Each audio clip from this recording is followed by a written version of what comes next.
Dear Acharya Ji, Pranam.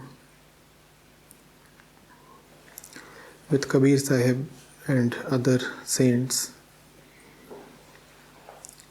I see that they had an intense longing in the love of God. They continuously felt that they were in distress because of being separated from God. But Acharya Ji, you tell people that they are all right. But as long as the intense longing is there, how can I feel all right? Also, I doubt if I am eligible for the love of God, because I don't see in me such deep urge to even die for Him, like Kabir had. Parmeshwari, I do not always tell people that they are all right. There is nothing that I necessarily or compulsorily have to say to everybody.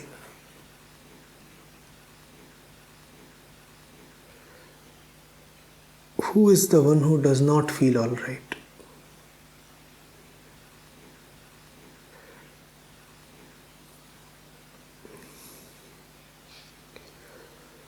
Who is the one who declares, I am not all right? Obviously, it is not the pure self.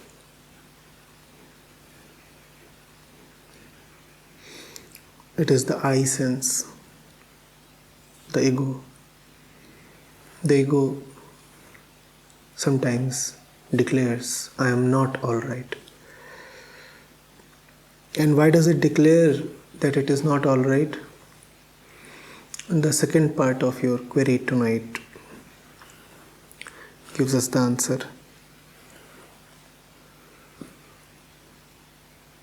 The ego says, I am not all right.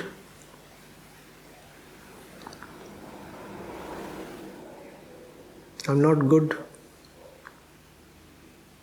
I'm not eligible for the love of God.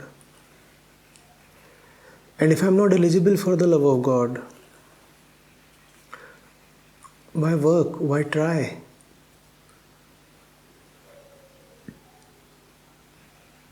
Why indulge in spiritual practice? After all, who am I? The one who is not all right. I'm not good enough. And if I'm not good enough, why should I even make an attempt? Even to make an attempt, a certain feeling of wellness has to be there. Therefore, when people insist to me that it is too bad for them or too late for them, or that they are too weak or too ignorant, then I tell them, no, it is never too late and you are not at all too weak or too diseased. Then I tell them, you are all right.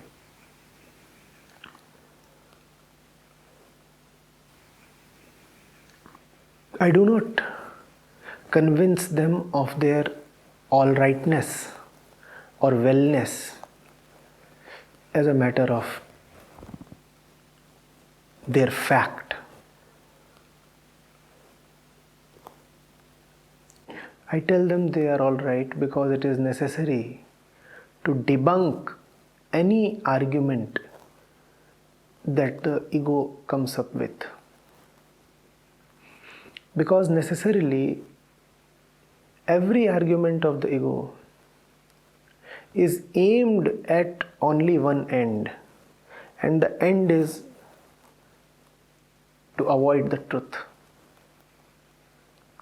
So when someone says, I am not all right, what is the objective? Avoid the truth. To such a person, I will say, you are all right.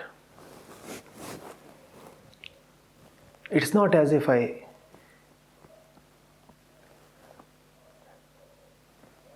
want to convince him that he is absolutely okay. It's just that I want to rob the ego of its excuse.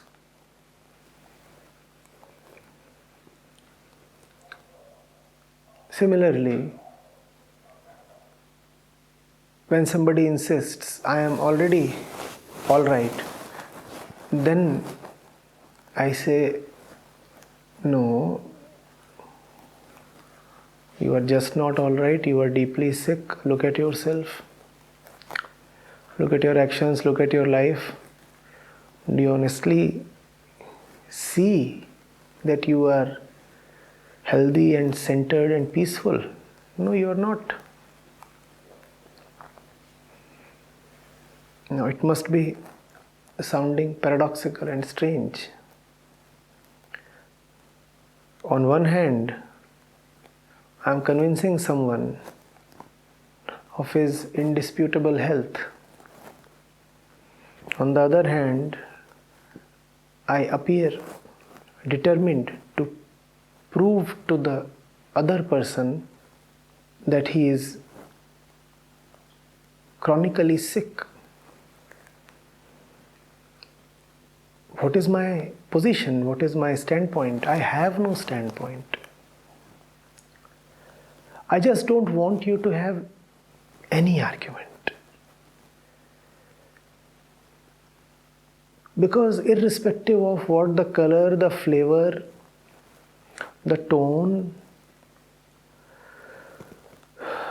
of the argument is, the purpose of any concept, any argument, any description, any identity that the ego ever comes forth with is just one: self-preservation. The ego wants to avoid the truth and preserve itself. It doesn't matter in what way, through what means, using what kind of argument. The ego is quite determined. It has its eyes firmly set on the target. And the target is avoidance of truth. The target is preservation of itself.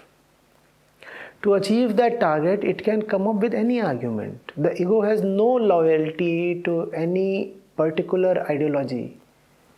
The ego is not at all wedded to any particular line of thought. If the truth is to the left, the ego will say the right is so beautiful. And if the truth is to the right, the ego will say, oh, the left is awesome.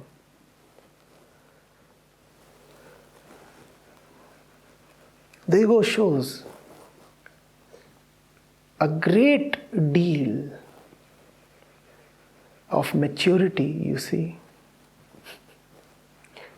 It's just that all its so-called maturity, its tricks, its flexible positions, its accommodations are targeted towards a self-destructive end.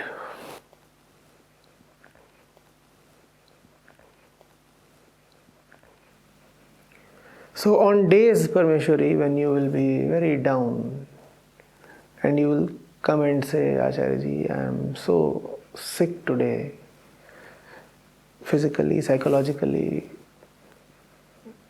I cannot go to Kabir Sahib. Today is just not the day. I say, Parmeshwari, who said you are sick? You are wonderfully all right. Look at yourself. That day you will have difficulty determining whether I am a spiritual teacher or a motivational trainer. I will motivate you no end.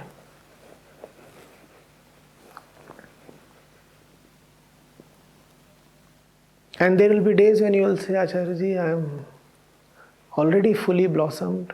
I have already arrived. No suffering remains in life. Look at me, I am the epitome of peace and stillness. Look at me, I am already enlightened. In fact, I am disappearing and slowly fading away. Then I'll come down very harshly on you. I'll say, Parmeshwari, look at yourself. You suffer from multiple illnesses. And you think you are healthy. Look at your mind. It is like a huge prison containing only criminals. And how dare you say that you are all right?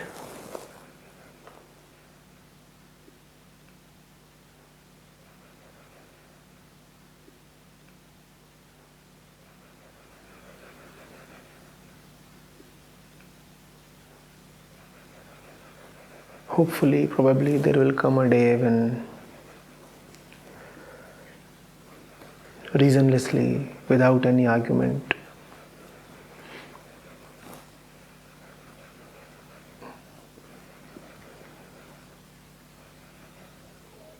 you will just flow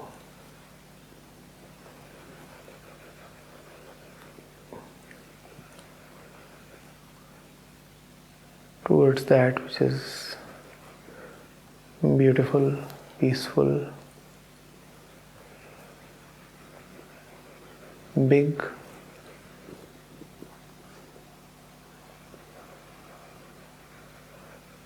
and ultimately comforting.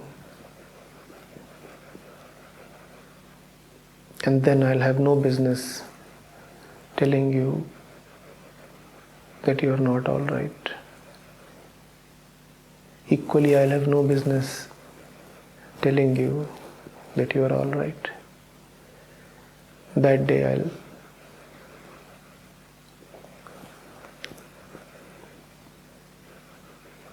be done.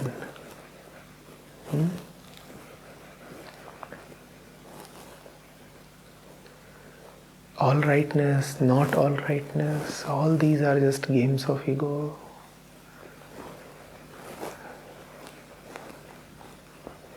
The pure self is neither all right nor not all right.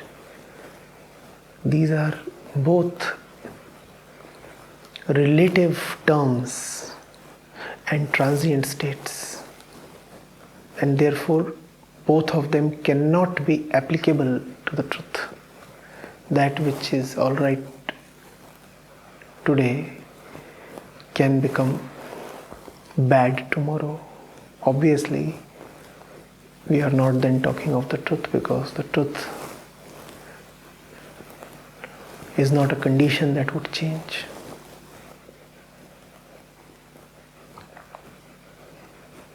These two are mere states that exist in relation to just each other. Both these states apply only to the ego, and therefore both these states must be demolished. The aim of the teacher is to not to convince you that you are wonderful, beautiful, all right, whatever. The aim of the teacher is to take you beyond any descriptions that you attach to yourself.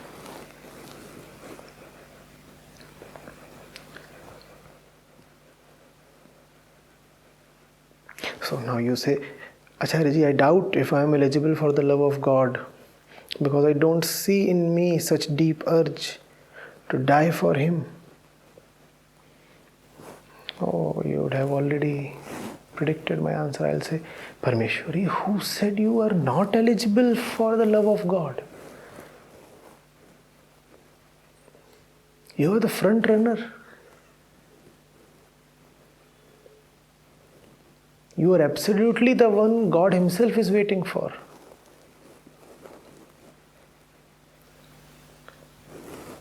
This trick won't work with you tonight. I have already spilled the beans. No, Parmeshwari. No argument would work. Nothing would suffice. Just be silent and keep moving towards Him. Only He would suffice.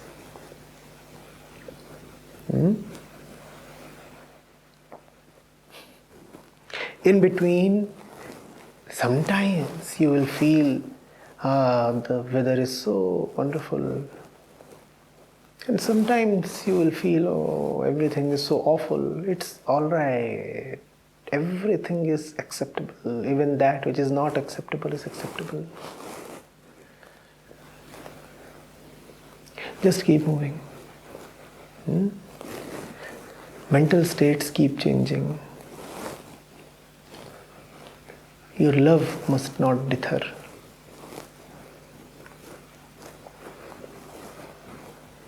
Yes? Sometimes you will feel full of energy. God would appear totally within reach. And sometimes you will feel fallen and God would appear like the most distant star. It doesn't matter. These things happen. Great warriors fight on irrespective of the state of the battle. And the goal is so big, so worthy. Obviously, you are going to be defeated many a times. Obviously, you will have self-doubt. Obviously, there will be times and situations when you will feel that it is just too much for you.